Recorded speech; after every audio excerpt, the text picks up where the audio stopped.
जय श्री कृष्ण। इस संसार में कर्म की प्रधानता दी गई है। कर्म प्रधान विश्व करि राखा, जो जस करहि तस फल चाखा। कर्म के अंदर कर्म, अकर्म, विकर्म, कर्मयोग।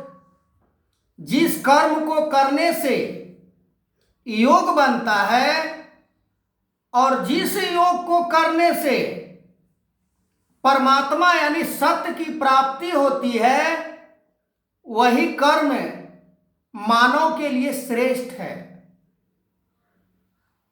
वो कर्म नहीं जो नाश हो जाने वाला है।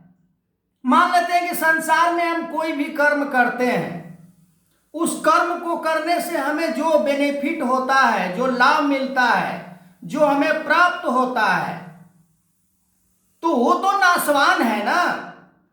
वो तो नाश हो जाने वाला वस्तु है। जिस कर्म को करके हम प्राप्त किए वो तो संसार के वस्तु है, वो नाश हो जाने वाला है। पर हमें वो कर्म को करना है जिस कर्म को करने से योग बनता है। ज्ञान योग, भक्ति योग, कर्म योग। ज्ञान योग से परमात्मा को प्राप्त किया जा सकता है और इसी कर्म को, इसी योग को धर्म शास्त्रों में श्रेष्ठ बताया गया है।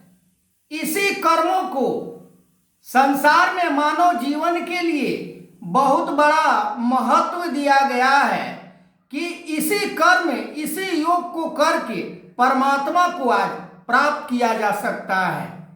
आगे मैं इस वीडियो को कंटिन्यू करूंगा। तब तक के लिए जय श्री कृष्ण।